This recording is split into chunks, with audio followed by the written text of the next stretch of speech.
Should we just get this out of the way before Dante actually starts the pod? Paper now because of woke. Really? Yeah, it used to be plastic. Far out. Zach Guthrie.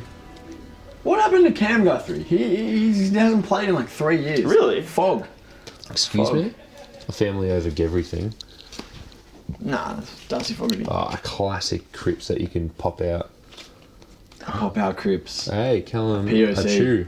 All right, that was that was really underwhelming. All right. Talk about underwhelming. Blake Acres. Yeah. So shit. Oh. Good call. The man himself. Yeah. Actual king. Yeah, 1997, just like me. There you go. Yeah. Could be you. Same amount of career AFL goals as well. 75. 75 are the best. No, I actually, in the 3 games of footy that I've played, I've taken 2 shots on goal for a total score of 0 goals. Really? Yeah, Really? 0 goals won. But one of them dropped short and was marked by a big kahuna on the goal line and he kicked it. Yeah. Goal So, assist. goal basically. assist, yeah. I think in my whole season at the North Brunswick Bullies, before they were the Bulls, Yeah. I played back pocket every game, and then 1 quarter I got put in the forward pocket because you got to give the kid a run around. Yeah. And I kicked 0-1 from 1. What was it? Was like an on the run. It was like a dribbler? it was like a it was like there were 11 12-year-olds all around the ball, and I just got boot to it, and it went through one of the big sticks and one of the little sticks. Hey, you got boot to it. Exactly right.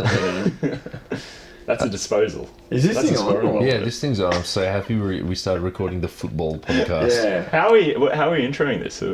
Dante said he had something. Well, I'm just distracted by Sean having to swipe back through 97 YouTube videos to find the one that he wants for our ambient. You guys were talking footy. Do you Sunsets across the galaxy. do you have a That'll be Jabba's palace. Wow. The Palazzo. Giabba's Palazzo. Don't Like get that one. Giabba. But I don't get the joke. I understand the spelling. Yeah, like Italian Jabba. And that's good, yeah, Giabba. Jacquemo. Giabba. Jacquemo the Hutt. Yeah. All right. Jabba Dior. Dante, in we go. Anyway, so this is, as listeners will know from the episode title, we're actually talking about Star Wars, and we're talking about Andor, which has come out, and it's really funny timing. Obviously, like, the show's coming out, May the 4th is coming out. They're kind of like tying the release of the episodes in with May the 4th. May the 4th be with you. Yada yada. I understood the reference. I am a Star Wars veteran. If you're finished interrupting me. And you know, He said he was just going to make jokes. Who jokes. else is trying to tie in with May the 4th and like the big hoo-ha around Star Wars? It's the Lego Star Wars exhibition that's happening for the first time ever at Melbourne Museum. Really? On May the 4th, which is in like 10 days or something like Let's that. not date the episode. Which is in May sometime. It's currently ND. That's not dated. And so, like, full disclosure, I work at Melbourne Museum, and the install has been happening for like the last 3 weeks, and it's been really cool seeing like the bits and pieces of the install as it goes on. Like, there's a full external install team, like, rather than it being an internal install team. So there's like lots of really high tech stuff going on, and like banging and clattering, and they'll put something up and then they'll cover it up for a few days and you can't see it, and then you come into work a couple of days later and it's really changed and it's different. Anyway, it dawned on me today that we're actually getting quite close to the day that the exhibition opens, and I'm really excited to kind of just go for a walk through in the days preceding the opening. And then this afternoon, they started playing the New Hope theme. Whoa. And I was like, oh, this is really cool. I'm like kind of like 2 levels above where the exhibition is, directly above. He's right. So the sound really like carries up, so you can kind of hear what's going on in there when they're playing. And, it was like a New Hope played, and then, like silence, and then a New Hope played, and I was like, fuck like, yeah, it's so good. And then silence, and then A New Hope played, and I was like, this is awesome. And my boss came and sat next to me, and I was having a meeting with her, and A New Hope was playing, and I was thinking to myself, this is awesome. And then it stopped playing intermittently, and it kind of dawned on me that is actually just the soundtrack of the exhibition, and it started playing continuously, and it took me about 4 minutes of it continuously playing and then starting again and continuously playing to get really sick of it. Yeah. And so I'm gonna be at work. I'm finding it awesome for the first 3 times. I'm gonna be at work like from May the 4th. I'm gonna be at work every day for 8 hours a day, 5 days a week, and there's gonna be the New Hope soundtrack, the New Hope theme playing, which I'm actually super not looking forward to. Wow. So, can you usually hear what's going on that part of the museum when you're at work? You can hear like general hubbub, Yeah. and you can hear like if anything rises above, like if a child like, Yeah. you can hear that really distinctly, and then because they've got the speakers down there, like it literally just carries. But it's not straight common up. for them to be playing a 4-minute musical. No. interlude. Usually there's sound inside the exhibition, but it's like really well insulated, so it doesn't come out. But the Star Wars exhibition, the entry is actually quite a lot further into the foyer than a regular exhibition. So the sound comes that much further out to then carry up vertically. So it's actually going to be a bit cooked. So I've got like roughly X amount of days left before I hate everything Star Wars, and I can't even bear to talk about it, which is why it's so great that we're here now to talk about it before I get sick of it. Well, exactly. You don't want to be, about to sit down to watch episode 5 of Andor, which will be out around that time, and be like, God, I'm just so sick of Star Wars. That would be a real shame. Yeah. It would be a real shame. Because, go on. Yeah, well, you finish actually. No, I just said it's a great show. It's a great show, and we will talk about the show, but we're obviously here on the Star Wars section of the JVG Tribute Show, with all the star heads, Marco, Dante and Sean, and listeners of the show can use the code Dante at the Melbourne Museum checkout to get 20% off your visit to the Lego Star Wars exhibition at Melbourne Museum starting on May the 4th. Actually, wait, I had one more question about the Lego Star Wars thing. Did you guys have Lego Star Wars when you were growing up? Yes. Yeah. What did you have? Sorry, I've got Lego Star Wars as a grown up. Yeah. I've seen it at Sean's dad's house. He has, It's full legit. What are we talking? It's like a beautiful mind level stuff. You showed me, I was like, oh. I have a Resistance X-wing, a Rebel X-wing. We've just changed to another angle of. I think this might be a Scarif on the television. Absolutely not Scarif. I'm sorry, Jamie. Scarif is like a fucking. It's a whole planet. It's the forest moon of Andor, just like I said. Scarif is like a beach planet. The stormtroopers on Scarif are called shore troopers. What are we? Sean Troopers. Yeah. What are we doing here?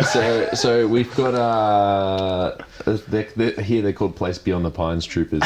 I've got a Resistance X-wing. I've got a Rebel X-wing. I've got a First Order TIE Fighter. Manned by a man from Thailand. I've got a Imperial TIE Fighter. I've got a U-wing. I've got a Y-wing. I love the Y-wing. You might know this one, the Millennium Falcon. Yeah, I had the Millennium Falcon. Yeah, and I've got a nice A-wing, and then I got a second A-wing from Santa Claus. So I ordered all the blue parts and swapped them out for the green parts. So then now it's like matches like a fleet. Nice. Fuck, it's so Mickey. That's sick, man. What about yourself? I had the X-wing, I had the Millennium Falcon, and I had. It was like the Emperor's like Imperial Lander or whatever, that one, and you had like a little Palpatine, and then you had some of those red, Imperial Guard. Yeah, which you don't see much of. No, they're so baller, those guys. Yeah, but I remember getting, I think it was the X-wing for my 7th birthday in Bali, and like trying to put it together in the hotel room. Obviously losing a piece, throwing a fucking tantrum because I'm 7 years old, and then, you've lost the piece in Bali, so it's not going to turn up, in the vacuum cleaner 3 weeks later. It's just gone. Yeah. So I can't remember what was missing, but something was missing from my X-wing. That's a real early lesson about the unavoidable incompleteness of life. Right. Yeah. Couldn't have said it better myself. My to kind of follow on from that theme a little bit. my first real conflict with the church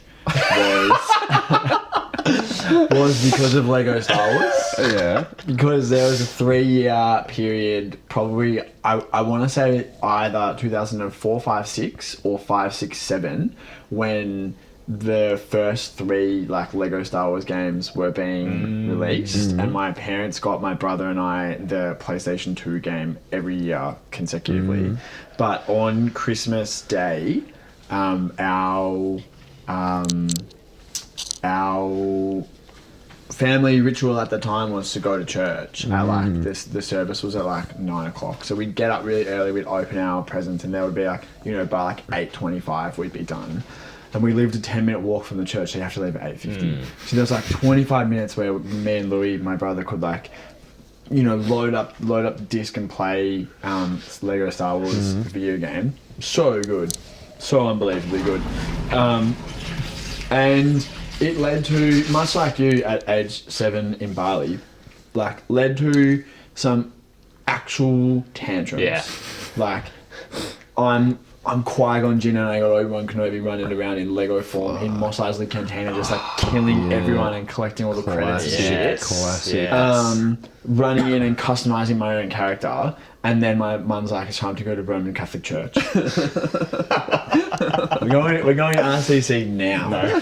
No, you can't just kill this guy. Yeah. You can't just save this game. What do you actually mean? And that was how I learned about some of life's deep injustices from an early age. Holy crap. And it brought me into direct conflict with the church in which I was raised. Wow. And Wow. I you know, I'm here today. I'm a committed atheist. So, mate, you know, you could in some ways look back on that conflict as like, you know, the point that marked the real shift in my life. The rift between you and God. Yeah. Because of Star Wars. Yeah. Unbelievable. Before we get on to Andor, I just thought of a super cute story based off the back of Dante's. Not as funny at all, but my father had a triple bypass around 2007, 2008. Well, yeah, you weren't lying. Yeah. Somber mood here. We'll get to is Kylo Ren overrated in a My second. father had a quadruple bypass. It's not a fucking competition. But around... Oh, my dad only had a around double. 2009. Wow. Yeah, Wow. so like probably not broadly- related. But broadly similar time frame. And so Dad went into the surgery to Yeah. have the veins taken from his arm and around his heart to replace the veins that had clogged up. Yeah, arteries, I think they're called. Sorry, I'm thinking of the oxygen ones. No, that's the one with the midichlorians. Classic. Yeah, so the dad was going into surgery, and then you know, Mum was like, "Oh, you know, do you want to like give him anything for his surgery?" And the first ever Lego set I got was Luke Skywalker on like this like $5 set, and I got a minifig, and I gave it to him taking to surgery so the Force could be with him. And do you live? Yeah, you've met him since. I've been in his house. Yeah, I was at his house yesterday. Yeah. Wow, that was very cute and not funny. Why are you laughing? Yeah, but isn't that awesome? So I guess what we're trying to illustrate here is that Star Wars means a lot to us. You guys might know us as the funny boys or the basketball boys. We're like cool jocks, you know, talking about dunks and sport and You know. chicks and stuff. and rock and roll, but no, underneath this hard exterior is quite a soft personality, Yep. I would say. Yep. Yeah. Going back to your exhibition, this is awesome. I'm so happy there's an exhibition like within tram distance of me with Star Wars logo. I will. I fully will. Can you actually get a discount? Maybe we'll talk about that off air. Yeah, so let's talk about it. Let's talk about it off air. These installers that you were talking about, would they be Lego masters? Yeah, for sure. Nah, They're not specialists. not Lego specialists. They're museum installers. They're museum install specialists. And they're making Lego sets, or the sets are pre-made. So the install that they're doing that I can see, because it's a work site. Like you can't go in, so you can only see like what you can see from outside. It's very much like installing like platforms and gantries and heavy, like hundreds of kilogram things. Structural kind of things, and then decking them out with like Star Warsy type things. Like there was a huge fucking X-wing that they were like suspending from the ceiling on like like not a pulley system, on like a rail system that they were then going to like move into place. The actual exhibits themselves, I'm not sure how they would be installed, but I would be pretty confident that they're not Lego specialist people because if you are a professional museum exhibition installer, you have the ability to handle a Lego set with the requisite care when installing it. And follow that big instruction booklet that comes with the the 1 to 100 Death Star that they would have like a team of nerds like chained to each other in a lab somewhere, like building the Star Wars things, and then they would like carefully transport it in like a foam filled container, and then they would give it to the nice people at the exhibitions install team, and they would install it into the gallery. You told me over a year ago that you were having an exhibition of fantastic beasts and where to find them, and it was all the animals or the mythical animals in the Harry Potter universe. And you told me that, and I was like, God, what's wrong with kids nowadays? You can't go to the museum and just look at dinosaur bones. It has to be a unicorn. And I was like, God, there's something wrong with capitalism, rotten to its core. This is sick, man. This Star Wars one. I'm fucking all for it. Oh, bloody calm down. I fucking will, man. Calm down. I'll be there. And you're there Monday to Fridays. Well, yeah, I'm there Monday and then Wednesday to Friday. Ah, yeah. Work from home Tuesdays. Work from home Tuesdays. Well, there, now everyone knows Dee's schedule and exactly where it is.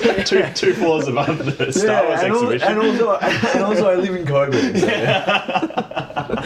Remember when Lucas legitimately said your address? And here we are at level 2.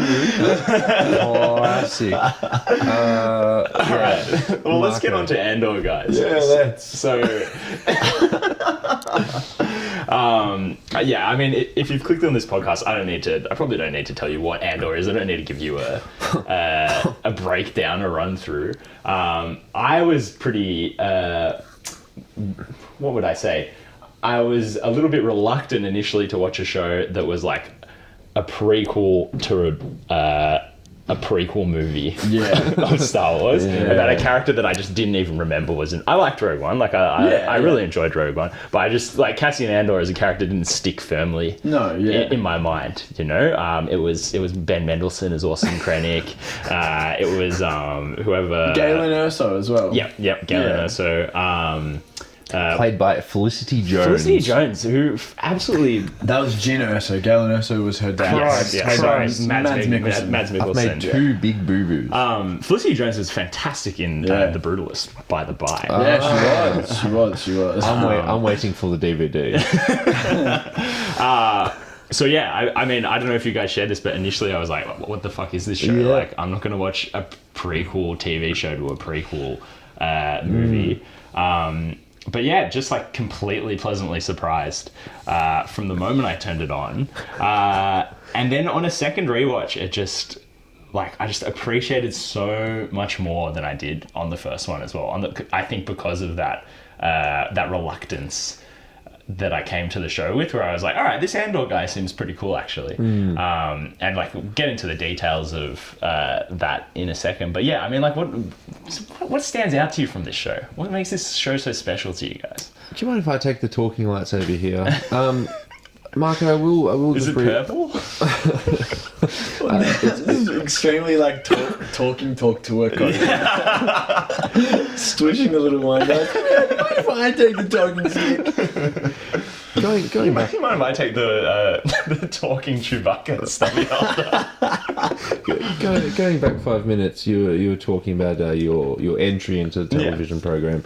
I was coming off hot and heated after a few lackluster Mandalorian seasons. I'm sure we can all attest to. I mean, like let me just take the talking Chewbacca stubby holder for a second. A few lackluster like Star Wars things, like they did that fucking absolutely dog shit, dog water, whatever you want to call it, terrible last sequel movie. That was like an absolute abomination under God. And then they did 3 like awful television programs, and then The Mandalorian, which I think the first 2 seasons of The Mandalorian I quite enjoyed, and then in the 3rd season it was like, this is literally the worst thing I've ever seen. The Boba Fett show was terrible, the Obi-Wan show was terrible. They did that fucking show with the Bad Batch. They did the Bad Batch, but they did that show. Ahsoka.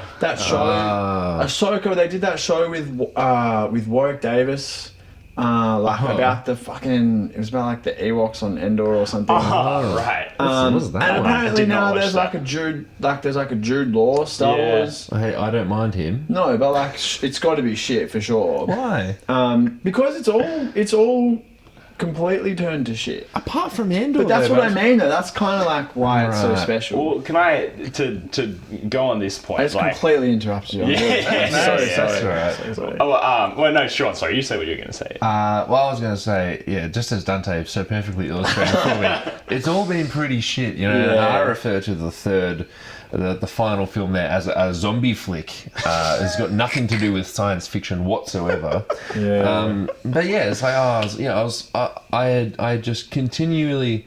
It was like Eric Pascal. I just kept putting my faith in it, and it just kept not repaying me. It's like, I'll watch your boba. Well, that's pretty cool. That's pretty cool. I don't really want to watch another episode though. Oh, you know, is that Richard Ayoade in The Mandalorian? Oh, that's nice. I don't really want it, but that's nice. So there's all this stuff, and I just kept putting my faith in it. And then I was like, oh, frick, what's this bloody Andor one? You know, I'll flick it on the idiot box, right? And yeah, just incredible. I was a little bit worried after the first 3 episodes where I was like, oh, is this a little bit like... It's a little bit like kids' program where it's like, oh, we're doing a mission, guys. Let's do the mission. What's next? Oh, another mission. But no, like, then we got into the prison scene and the whole thing with your mate. It's not a Skarsgård. He's the other one, isn't he? No, he's a Skarsgård. He's Yeah, Skarsgård. Stellan Skarsgård. He's like the Plumleys and the Zellers. Zellers, There's those 2 weird families. Yeah. But yeah, it's just fucking... I'm so... My faith has been repaid, Yeah. and it's going to bite me in the bum when I watch this Jude Law one I've just heard of. Yeah. But like, Well, so good. I think it is because I don't know. As a young man, as a boy watching Star Wars, and you're like, oh cool, there's these 6 movies. 3 of them are excellent. 3 of them I loved because I was a child when they came out. And then like I had the Boba Fett books, and there was all that additional material. Clone Wars came out, blah blah blah. But like you're like, I just want more stories in this universe, right? And you're like, I always was like, I don't actually particularly care about the Jedi, like that stuff's cool. Yeah. That's great. But like we have hours and hours and hours of movies about that stuff. Like there's so much like interesting stuff that seems to be happening in this world. Yeah. And then The Mandalorian comes out and you're like, oh yeah, cool. It's following like Bounty Hunters was like one of the coolest Yeah. unexplored things of the original trilogy. Yeah. Like you're like, oh fuck Yeah. Yeah. There's And- these random guys that are just like out there killing people. Yeah. Yes. And he's just wandering around. It was like, yep, he's just doing different stuff in the Star Wars world. And then eventually it was like, oh, okay, no, this is just more Luke Skywalker's story. Like, it just started tying in all the shit from, the original trilogy.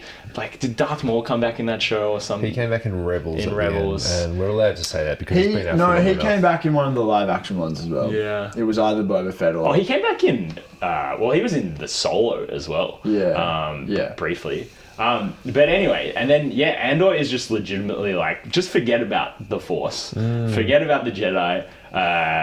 Forget about the Emperor. Forget about Darth Vader. Like, they're there, but just don't worry about them. Yeah. This is just fully what's happening in the world of Star Wars while all this other big picture stuff is fermenting. And it never strays from that. It never goes, there's no fucking scene, in episode 12 or season 1, Cassian Andor's got Luthen Rail like by gunpoint in his ship, and he's like, the Force is strong with you or something like that. Like it doesn't stoop to that. there's no Mace Windu cameo. Yeah. He's like, what's your surname? It's- like, Skywalker. It's really it's really like it's giving like seasons 1 to 4 of Game of Thrones, Yeah. whereas the rest of the recent Star Wars has been seasons 7 and 8. Yeah. Where it's like, poor the Jedi, fucking this, fucking that. Like, somehow Palpatine returned, and they built like a whole fucking movie about that. And he's like, I can't even articulate how utterly ridiculous that all was. Did I mention I call it a zombie flick?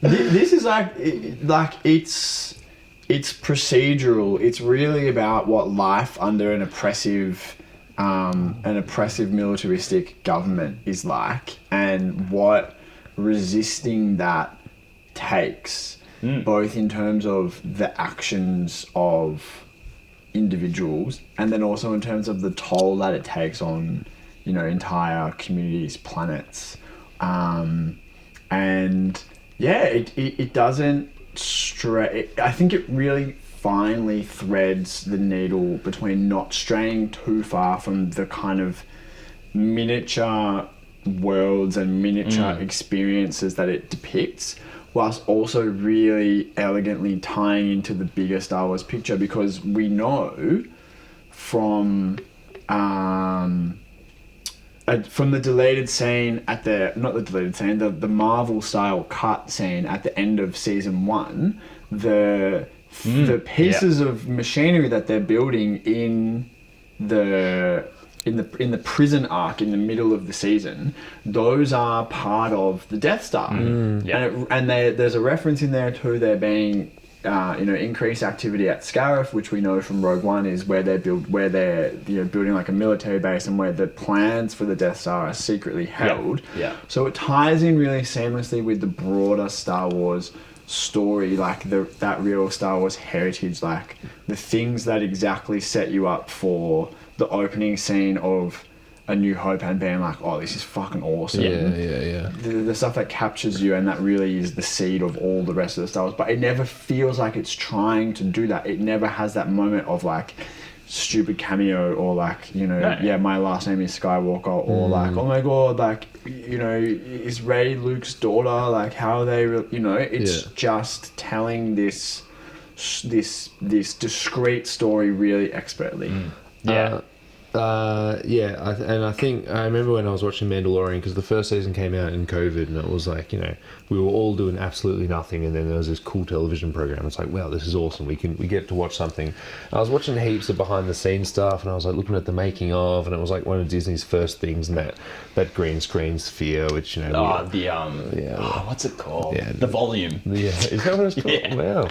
Wow. And I remember watching, I was like, wow, this is awesome. And then someone was like, I think what Mandalorian, this is after season 1, they're like, I think what Mandalorian gets really right is that people care about the aliens in Star Wars and the different sort of races or species, right? And they're like, Grogu's, there's that spider alien that's like spitting out its eggs, and then Grogu eats an egg, and it's like, wow, this is so weird and like wacky. And it's like, yeah, that is cool to some extent, but we do really care about how oppressive the Empire is, and how like Cassian Andor got arrested for loitering, and it's like, wow, that's really unfair. And then you learn about the jail, and it's like, fuck, these guys, like, blah, blah, blah. And it's like, wow, he's falling into a rebellion just because of his situation. He didn't even want to be there. That's so cool, and it just trumps all the fucking weird alien shit. Because I mean, the first season really maps his like radicalization. I don't even think there's a better word. Like, I think that's what it is. He, at the beginning of season 1, he is just this, roguish thief. Like, both of his parents, his adoptive parents have been like in conflict with the Empire. That's another good callback. Like, his dad being essentially like lynched by some clone troopers. That's exactly what it was. Which again, that's like, there's no baying reference there. It's like, hey, these clone troopers who you freaking loved from the prequel trilogy and Clone Wars, here's them just like very briefly lynching the father of a main character. And then you go through like his time in Aldhani, when he comes into this group of rebels as like a mercenary, and there's like this great conflict between like the reasons people are in the rebellion. Like, there's obviously the guy from the end of the effing world. Yes. Who is see, this is I've got the wiki open because I can't remember any of these stupid names. But you remember Taraman, Skeen, God, Cinta, Whoa, Vel, and maybe one more and then Lieutenant Gorn. Wow, that's the crew that, and then Clem Cassian Andor gives his name as Clem, which is his departed father's name. For that. Also, that was all Dome, by the way. That was crazy.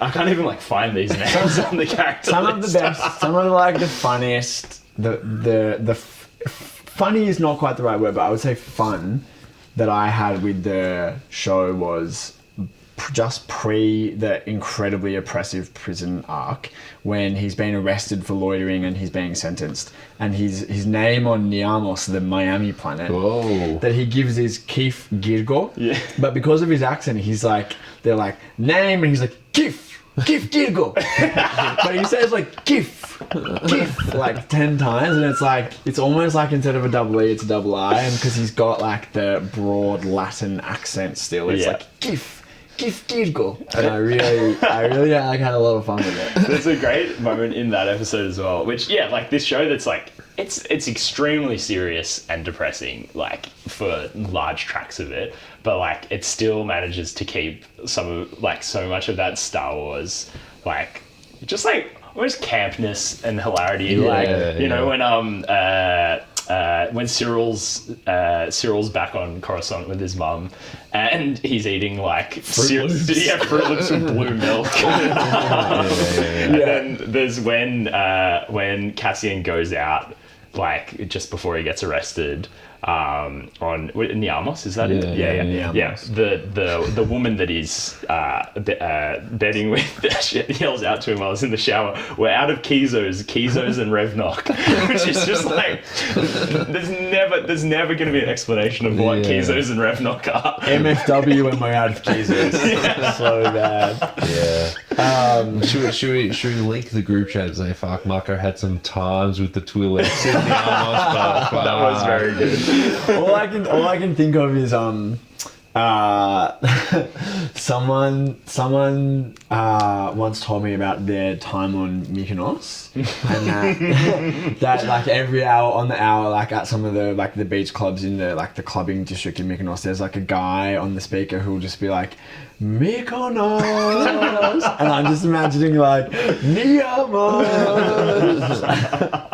at the Niamos parties. Yeah. As the tweet I sent you said, Niamos is just space Miami. 100%. The thing you asked a question that I wanted to answer early on in the part of this episode where we pivoted from talking about not what this episode is about to talking about what the episode is about. What stood out to you? And the thing that I remembered, and just to quickly interrupt myself, again, I watched this because, as I kind of alluded to before, Star Wars has been so overwhelmingly shit for a really long time. And I'm like a lifelong Star Wars fan, and for the first few years of Star Wars putting out shit content, I was like, I don't care that it's shit, it's Star Wars. I really love Star Wars, I'm just going to watch it anyway. And then I got fully turned away from that perspective, and I really grew to hate what was happening to Star Wars. And you, Sean, told me, watch Andor, it's like the best Star Wars IP that's come out in like literally forever. And I watched it like 3 or 4 months after it came out because I was so out of tune with the fact you that watched it on a train in India. I watched it in the mountains in Nepal, actually. Sorry, excuse me. As it was meant to be watched. And the thing that really stood out to me then, and the thing that I was really interested to see if it would stand out to me again on my second rewatch, which I've recently undertaken, was the really powerful sense of dread and oppression in that 3-episode prison arc, where they're on Narkina 5 inside a prison, and the prison is one of like 7 or 8 prisons that are probably kilometers away from each other in the middle of an ocean, and they work for 12 hours a day, they sleep for 12 hours a day under the threat of electrocution. They have food that comes from a hose that doesn't taste like anything, and they're constantly pitted against each other. Like, it's just the actual dregs of existence. And I remember watching it the first time being like, this so perfectly conjures that feeling of like claustrophobia, and like he's never getting out, and you can see the different like psychological elements of characters in that arc, particularly the Andy Serkis character Kino Loy, who's really close to getting out and has really internalized the competitive standard and structure that the prisons operate with, that the different rooms in the prisons operate with. And then you have that kind of amazing, Andy Serkis is such a great actor, you have that amazing arc of Andy Serkis's radicalization, where he originally goes from telling Cassian, shut the fuck up, do your job, you've got Death Star bits to make, I've got 200 days left, shut the fuck up, to eventually his turning is actually the key, because he tells Andor all the information that he knows about the rotation of the guards and the number of guards on each level, and that's what leads to them being able to break free. And there's that amazing moment at the end of that arc where they all are on the they're on the top level 9 of their prison, and they're all spilling over the edge, and they all run up to the edge of the platform, but a massive drop into the ocean, and they're kind of like, they stop, and there's this split second interaction between Cassian and Kino, and Cassian's like, "What's it on?" in his broad Latin accent that I just completely butchered. And Kino's like, "I can't swim." And there's this like complete resignation that he knows that he has just broken out of the prison that has held him for the last, however many thousands of days, and he's gonna die. He's gonna drown. But there's this happy resignation, because he's gonna die, but he's been freed from the oppression. Live and die free. You can die free, exactly. Yeah. Exactly. And so I thought, as I mentioned, being kind of like self-aware going into it, like I wonder if I'm gonna have the same impression of that kind of middle of the season period as I did the first time, which I remembered being really powerful, and I absolutely did. It absolutely delivered again, even though I kind of knew all of the beats, and it really just does what it's trying to do: illustrate the incredibly repressive grip of the Empire on the lives of little individuals so well. Yeah, and I think that episode 10, One Way Out, I believe One it's Way called, Out, exactly. which obviously has that whole prison break sequence, which is just like thrilling, and then it finishes with Luthen's speech to, I can't remember the character name. If you can remember, Saul Guerrero. No, the speech to the ISB, the Imperial Security Bureau Jung. double agent. Jung. Yeah, nice. Jeez, this guy's crazy. I'm on a heater. At the top of in the lift at the top of the tower in Coruscant. I fight for a sunset that I'll never, a sunrise that I'll never see. What do I sacrifice? I've sacrificed everything. Yeah. Which is just the perfect cap, in contrast to I've already forgotten bloody Kino Loy, to the arc that Kino Loy has gone through. That ultimately so many of these people, and like we know because all these people fucking die in Rogue One. We know that Andor dies in Rogue One. We know that he gets vaporized by a nuclear bomb on a beach. On Scarif. And it's the thing that that gets the Death Star plans to the rebels, that eventually allows Luke Skywalker to blow up the Death Star. But like we know that all these people are fighting for something that ultimately, a freedom they're ultimately not going to be able to enjoy, which is just like, it's powerful stuff for Star Wars. Yeah. Powerful stuff, and also like the fact that it can be so gripping when we know the ending. That's insane. Like the only real question is like, how's he going to get to the very end of, or the very start of Rogue One, where he's running down the alley about to like give the plans to someone who he kills. And there's like the question about his sister that he was ripped away from at the start. That's interesting. I wonder if that'll come up. That flashback arc kind of resolves itself by episode 3 or 4, but there's a lot like in that, and there's reference. Marva, his adoptive mother who rescued him from Kenari, makes reference to. There were no survivors on Kenari, and if you remember when the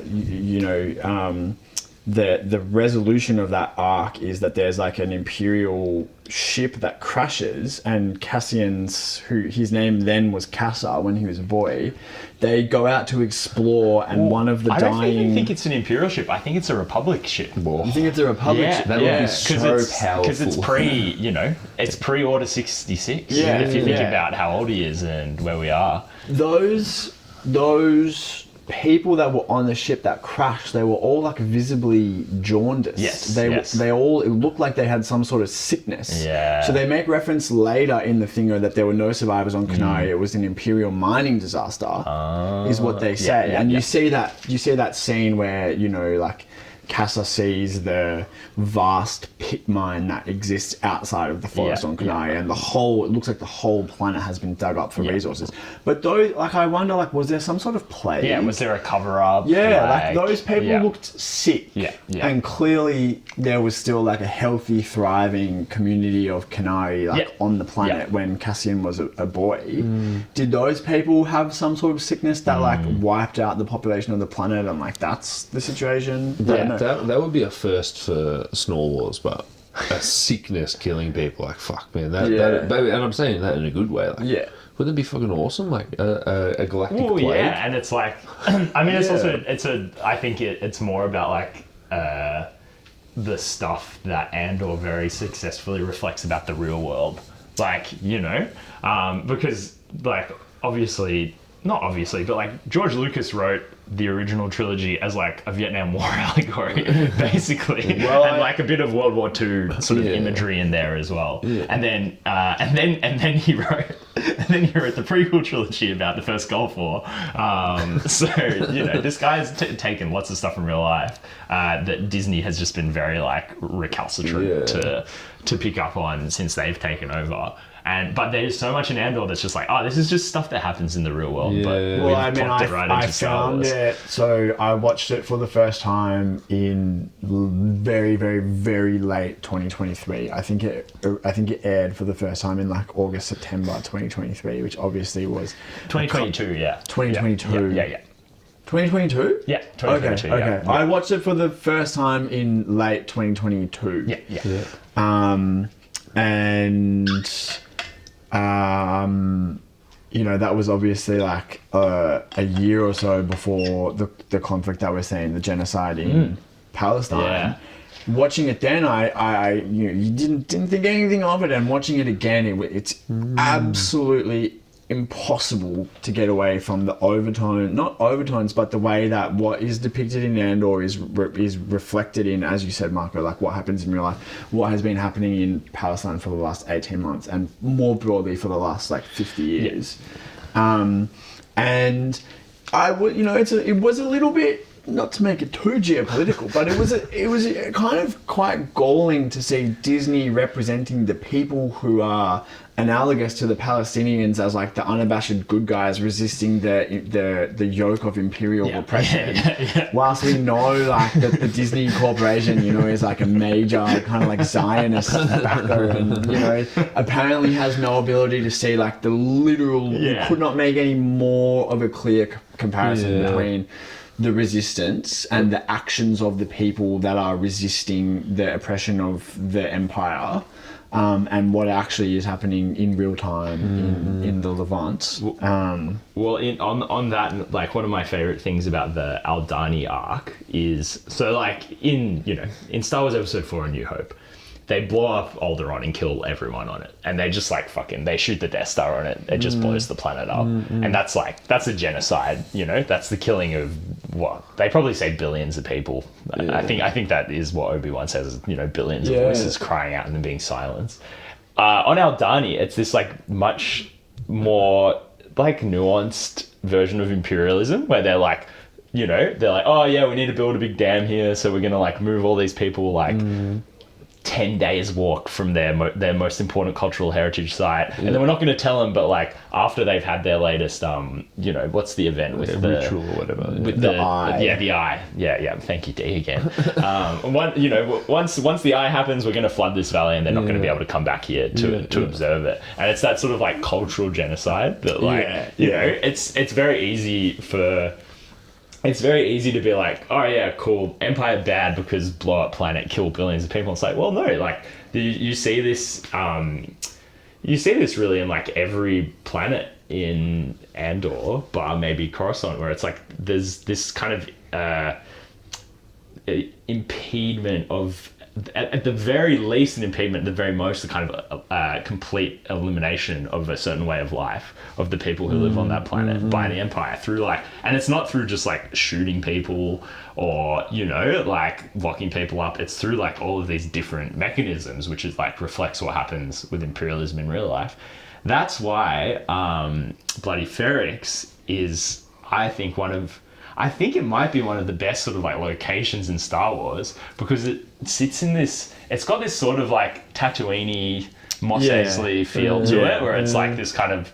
It's like a trading port. I think their main economy is like scrapping. Like, they're all the guys are working at the scrapping plant. Yeah, and we see that with Marva and her husband, like they're going off world to scrap like different wrecks and bring stuff back. Like that's obviously what Andor, what Cassian does as well. But like they've carved out this sort of like, silent resistance to the Empire, where they've like managed to kind of, have their own culture and their own way of life, like separate from Imperial control. And obviously that's ended by the end of season 1. But it just gives the place like, just so much like individualism and character that like in a series that I think is so like just one of the most iconic things about Star Wars is like, all right, this is the movie with the ice planet. This is the movie with the cloud city. I mean, even in the sequels, it's like, this is the movie with the gambling planet. Like,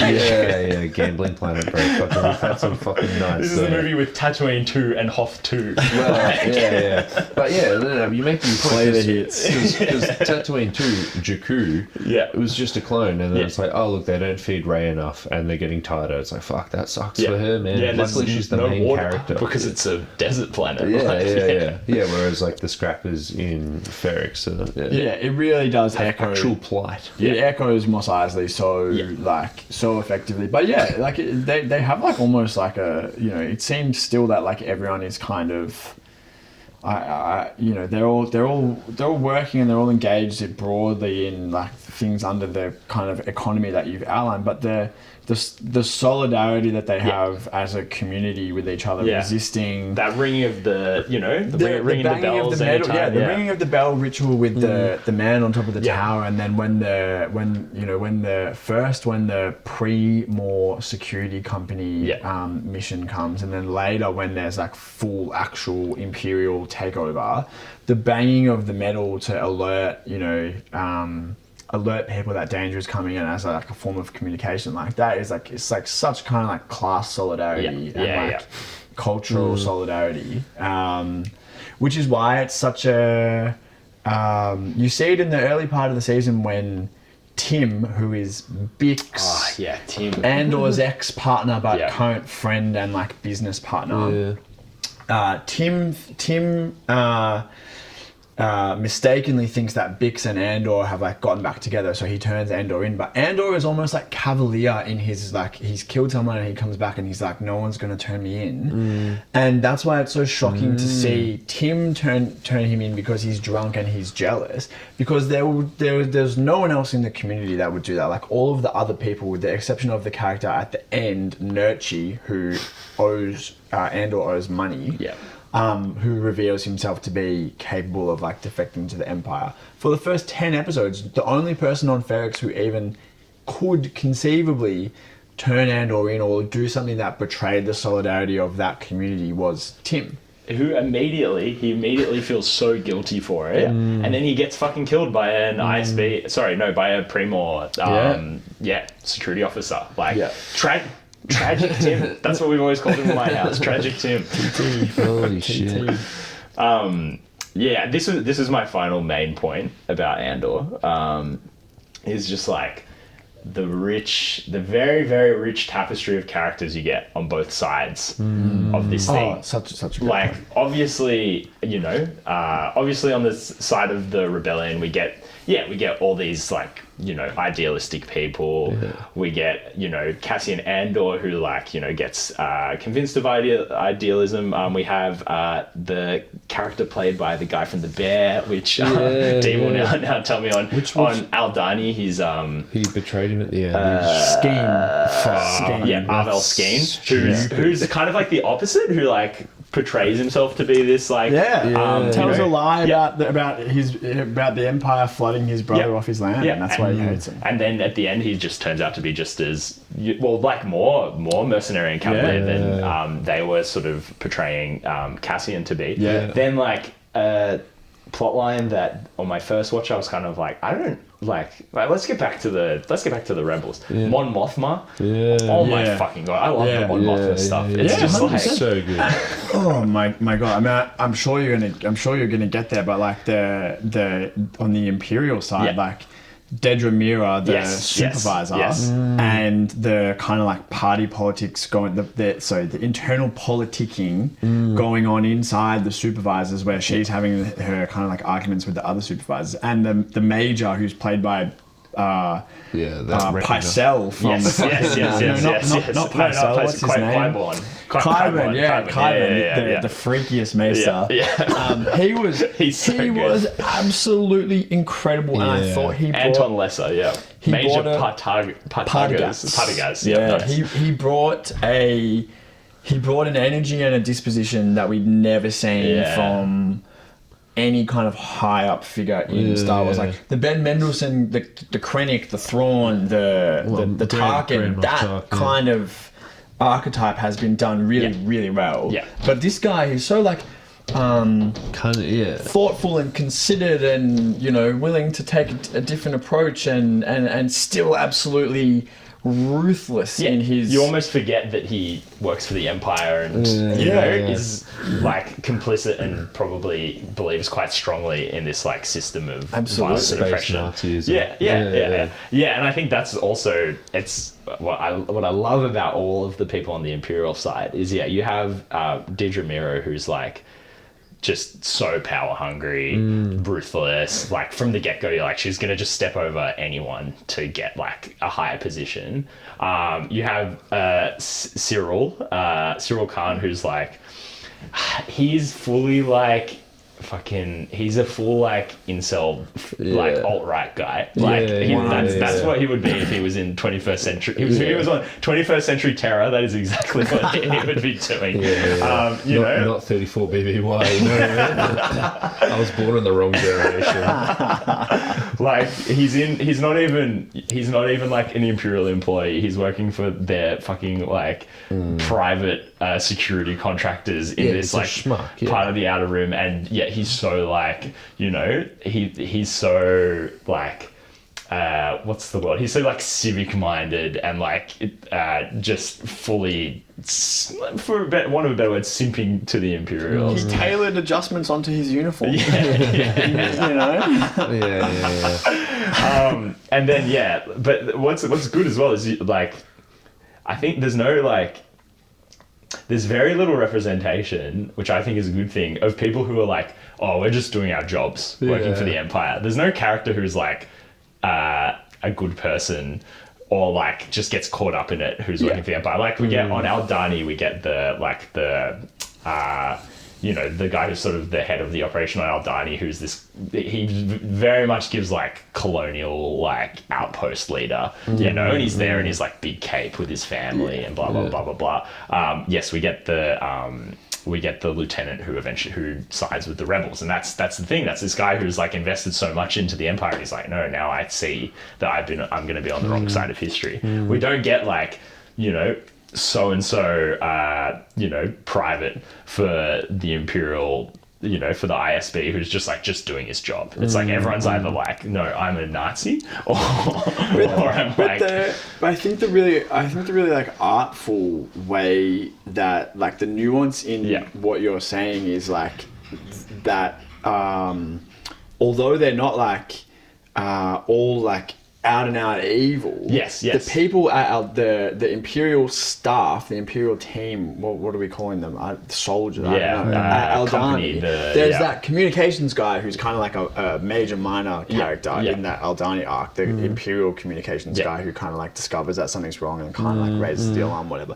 There's that really amazing scene when the Eye is kind of coming over and he's standing at the top of the dam looking out, and Gorn is there, and he's like, oh, what are there now, like 100 of them? Can you can you imagine 1,000 of them? Like these, like thinking like these bloody stinky bastards. Can you bloody imagine what it would be like if there was 1,000 of them? And Gorn is like, yes, I can. And it's like he can imagine, because he flips that sentiment on its head. Like he can imagine how powerful and spiritual it would be if there were thousands of these people coming to worship at this place of spiritual import. And the other guy can only see them through the lens of what the Empire kind of like tells him. Tells him, like the way that the Empire sets the boundaries on what you can perceive and what you can't. Dehumanizes them. And he is like he's not going out there and executing them, but he still is guilty of such tremendous prejudice because he's part of the Empire. It's like when they dehumanize the Tutsis in Rwanda. Yeah, for sure. Or, like, I don't know, an Israeli citizen being like, oh, geez, well, I'm glad they're on the other side of the fence, Like, imagine if they were over here. It's like, imagine. Just a quick... 54 minutes, far. I told you it'd be a good one. Something that I wanted to ask, or that I've been thinking about. There's no aliens in the Empire. Why? They're all It's got to be speciest. They've got to be speciest. Yeah. I don't think so, though. I wonder if that's it. No. Or is it, or will the aliens, they just don't side with the Empire? They see it as like this. There can't be not every alien planet can decide true. to side with the Empire, when so many of them. You'll notice that there are alien senators who presumably represent planets that are part of the Imperium, but you never see any soldiers or like their supervisor room with Mira and party guys. They're all human. And there are, evil aligned aliens. There's the Hutts and the And in the sequels, there's the in the prequels. The Trade Federation, whatever they're called. They're absolutely evil aligned aliens, but in Rogue One, in this, you never see like modified stormtrooper headwear for a bloody Twi'lek. Very true. They're all human, and I'm thinking, God, that'd look good. Shake that. It must be really inefficient if the Empire is trying to expand its territory into the reaches of the middle and the outer rim, and they have to export soldiers from the middle of the galaxy rather than expanding and bringing, as like say the Roman Empire did. They would bring in, they would expand and they would bring in the locals. They would like conscript the locals and give the locals an opportunity to participate in Empire, so that they didn't have to take a guy from Coruscant to Mos Eisley to do that fucking job. There was already somewhere at Mos Eisley, and the guy from Coruscant could be used more effectively at home. But you don't see that. No. And I'm curious as to why. That is hyperspace travel. Economics. I mean, that is crazy. To go Dante. out of Good world, on you. to go out of world, to go out of character, as it were, to peek behind George Lucas's kimono, which I wouldn't want to do these days. Dangerous game. I reckon it's like the aliens are the goofy, funny guys, and you can't have them in genocide boardroom being let's fire the laser. You can't have Admiral Akbar being like, kill them all. That's true, because we do know the Trade Federation guys and we make fun of them. Do something, stop them. And that was like, she can't do that. in Andor season 1, we get very few aliens, and then like the episode where Cassian and one of his fellow prisoners escape, there's these fucking ogre guys. Chilling the Narkinians. And they're legends. Yeah, they're awesome. They're like, hey, we're not going to kill you. In fact, we're going to take you in our ship that you were trying to steal wherever you want to go. Like, shout out aliens. They don't make them like they used to. It used to be a real galaxy. Back when Twi'leks were Twi'leks. This is Scarif. This is Scarif. By the way. That's where the sunset. That's where the thing detonates, doesn't it? Is it the sunset or the nuclear radiation? I'm not sure. Hold on. Actually, maybe mine's a closing point. You go. Well, I we just want to cram a few more things in before we cram, wrap up. cram. Yeah, there's the droid that you need in Star Wars. You need a cute droid. So good having a droid with a stutter. Absolutely. So good. Cassian is gone. And then the first 3 episodes of season 2 are out. I've only watched episode 1. You guys haven't watched any. The only thing I'm going to see from this episode is that one character references living separately from his wife, and so now we have the first instance of divorce in the Star Wars universe. God, yeah. Which is another great thing about Andor. It's these are real people. Say what you will about the Empire, but their introduction of no-fault divorce was actually very progressive. It was very, shoot me, but it was very progressive. That's really funny. Well, I was going to wrap up with a couple of over-unders. Okay, yeah, I like that. Most of them are 0.5s, so maybe you could call them yes or no questions, but over-under 0.5 Twi'leks in the second season. Over. Under. Wow, already. Was there Twi'lek in season 1? I don't think so. I don't know, yeah. Dante would know, and he would know her name. Over under. Ayla Secura, is that? Man, she actually went so hard on Battlefront 2. Yeah, so true. So true. It's absolutely dogged in Revenge of the Sith, though. Yeah, major. One of the worst killings. one of that montage, for sure. Or maybe the one where they killed all the children. The worst adult death in that montage. Yeah, worst AD. Over under a reference to pod racing. Oh. Because what if they do go to this gambling planet, right? Sports bet world, right? And obviously I imagine you can gamble on on pod racing. Yeah. I don't think it's gonna be that fun. Pod racing. I don't know. No, like I know, but I don't think season 2 of Andor is. No, it won't. But I think like Mon Mothma, she's surrounded by the rich and the famous. No, but there's that scene of her dancing in the club in the trailer, right? Yeah, that true. seems like the sort of place where there's a tab in the corner. Well, right. I'll say one more thing from episode 1. It still does the very important thing that Star Wars does, where you're just like, this is hilarious and ridiculous. Okay. There's a great tweet that was like, Andor is just people going, where is Cassian? And then it's Cassian in the most ridiculous circumstances you can possibly imagine him. And episode 1 has that like straight up. I'm gonna go under, but I think pod racing is in the texture of Andor, like that sort of thing. It's like, hey, there's this funny planet, and they drive these freaking like little, whatever. Yeah, pods. Pods. Sure.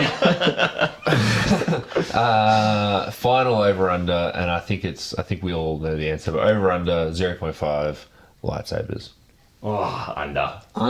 Yeah. I think it's definitely hard under. I don't think this might be my best bet. I don't think we hear the Force. Well, actually, sorry. Maybe that's another one, because obviously in Rogue One you've got I am the Force is with me, and they do see what's the big guy with the beard in Rogue One. Saw Gerrera. Yeah. They do see him. So, and he's on the same planet with I am the Force is with me. Okay. And it would be very Disney to make a reference to him. But I feel like Cassian was like, what the fuck are you talking about in Rogue One when that shit started? He was saying it at the end. He was very ambivalent about it. Yeah. I guess I am saying, it would be very Disney, but also we've just spent the last 54 minutes saying this isn't Disney, this is completely different. Well, maybe in Lutheran Rail's, antique shop. There's So I wanted to talk about that actually. A kyber crystal, or like an antique lightsaber hilt or something. But then you do feel like that would be the one thing that the Empire has just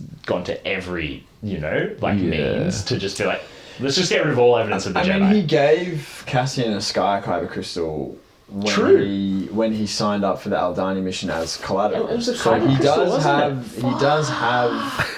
Luthen clearly does have access to I guess they're probably not relics at this point, but to the material culture of the Jedi Knights. God, he's a sick cunt. Yeah, no, that antique shop is such a fucking cool thing to exist in the Star Wars universe. Yeah, like, man. I like him in Earth. You know what I mean? Like, The scene where he's So true. where he's putting on the grey wig. This will be the final point. Let's just call it. We gotta go get a vegan steak for Dante. Where he's putting on the grey wig and he's like practicing changing his facial expression and doing the little he's hand going gesture. from he's going from like haggard rebel leader, clandestine rebel leader to like, you know, jovial, the most carefree guy in all of Coruscant. a schmoozer. Yeah. I do want to end on. Can we all have got an impersonation they want to do from the Star Wars universe? Well, I've already done my.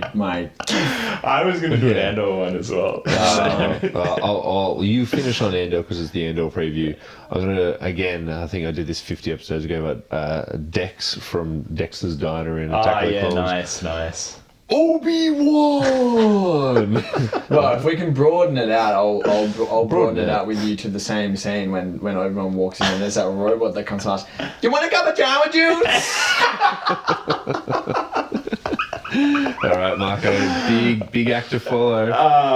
No, God, this is so. Now I want to do one from. Now I want to do one from Attack of the Clones as well. But I can't think of anything. This is the worst ending you could possibly. Well, you're editing. You can just cut it before. Yeah. You just cut on. Want to buy some Jamba juice? Yeah. You want to buy some death sticks? We'll do that one, of course. Yeah. You don't want to sell me death sticks. You want to go home and rethink your life. Yeah, I don't want to sell you death sticks. I want to go home and rethink my life. Jedi business. Jedi mind tricks won't work on me. Racist? That wasn't it. Yeah. Yes. You know, Samuel L. Jackson's in the prequels. Who does he play? He's Mache Indu. That's stupid. Can we do Samuel L. Jackson falling out of the window and Coruscant impersonation? I can't actually. I don't know. I don't have that range. Unlimited power. Fucking. I recently. Most beta thing to say, by the way, whilst you're doing that, like fucking, we get it. You're fucking electrocuting him with the force 15 lightning. seconds after. I'm weak. Nah, Palpatine, he's actually he goes boss mode in that scene. Like, it's unbelievable. Yeah, it's pretty cool. When the chips are down. Yeah. Yeah. Always bet on Palpatine. Palpatine actually snubbed for 2024-25 NBA Clutch Player of the Year. Did you see Sportsbet World's odds for that? They had him at like fucking 50,000 credits to 2. Yeah. Why wouldn't it be 25,000? No, Is there another way to express that? Yeah. Guys, it's space. I don't know much please. about that. It's space. Yeah. Do you know space maths? Yeah. Well, Fuck, should we go pub or what? Yeah. Thanks for listening. We'll be back for season 2 recap. Yeah. Bye-bye. So good.